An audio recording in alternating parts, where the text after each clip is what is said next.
Good morning, Mike the MC, bringing another self-care video. Today I'm going to talk about number 31 of the Catechism, the ways to know God from how we come to know Him from our understanding. And everyone has a way of arguing that God exists, and whether you're Catholic, non-Catholic, there are ways that we can argue that He does exist, especially when it's something that it means personally to us that we really believe, all right, He's taking care of us, so therefore I'm going to believe that I'm all right, and He's going to help me along the way. And this will be a great topic to discuss. I can't wait to get it started. So here we go.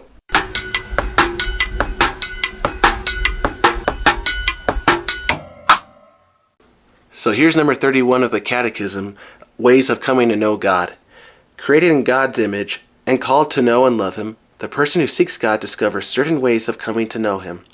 These are also called proofs for the existence of God, not in the sense of the proofs of natural sciences, but rather in the sense of converging and convincing arguments, which allow us to attain certainty about the truth.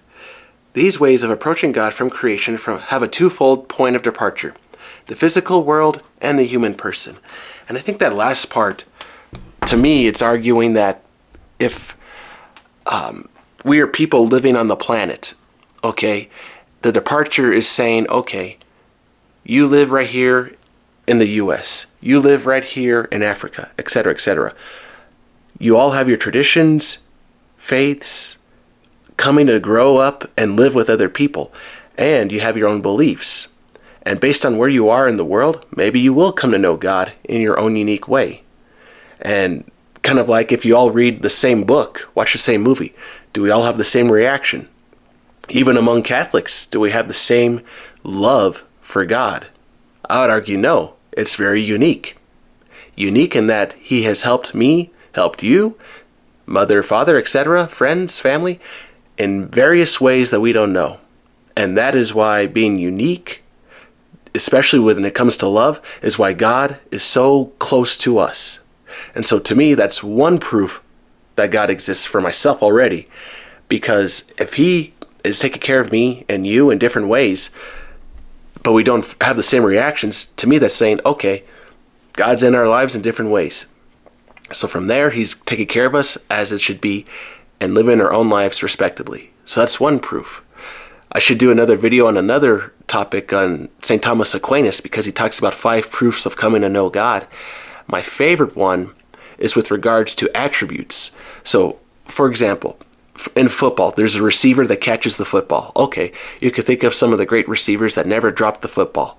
Now, I would argue, or his argument is, St. Thomas, where did that ability to catch the football come from with the hands?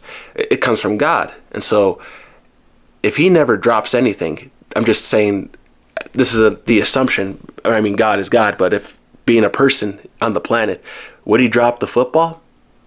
Arguably, I would say no. He could catch everything. He's perfect. He can never drop. And then from there, being at the top, the next greatest receiver, the next one, and so forth. Some of the famous ones, right? They would drop the football sometimes, but you knew who were the Hall of Famers from the low class.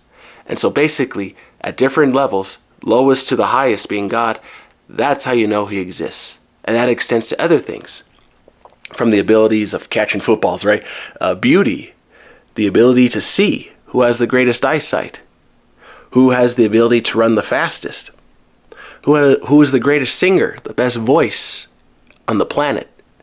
See, you can recognize these different characteristics and levels in people, and not just in people, even in the plants, the trees, which trees are the tallest, the shortest, which areas in the world have the most water, right? Which places are in the deserts.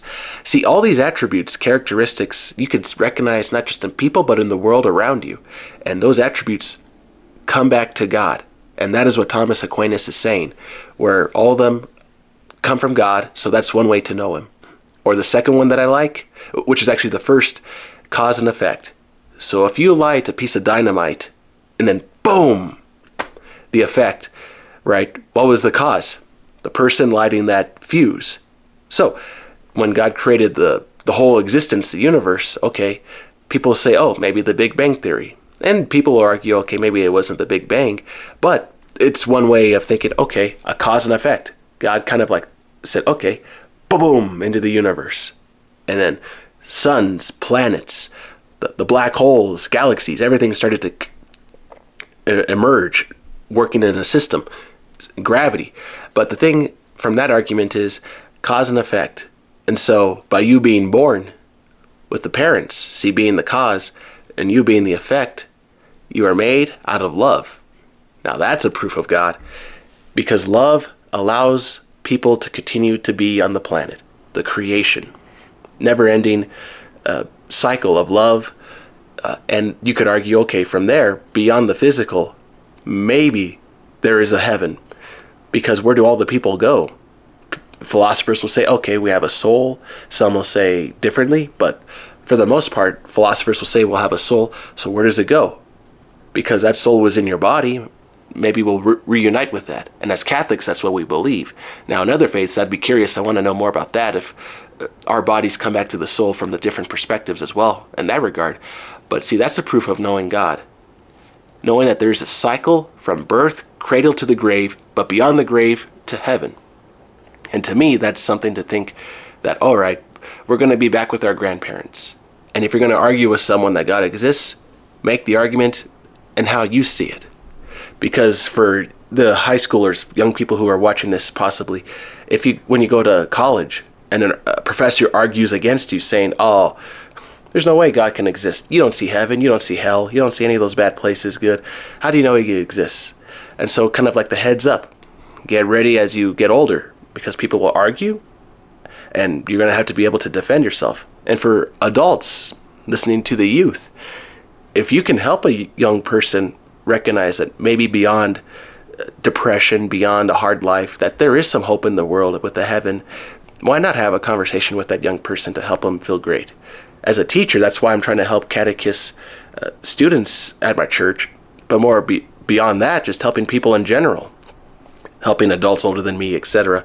And so we're all teachers and students, and that's the way to know God, and that he is with us, helping us, teaching us, and by those lessons we're teaching to others that he exists as well. And so it's just a great topic that I could go further. I should do a part 2 to this, but thank you everyone for listening. This is Friday. I hope you all enjoy your day. Have a wonderful time.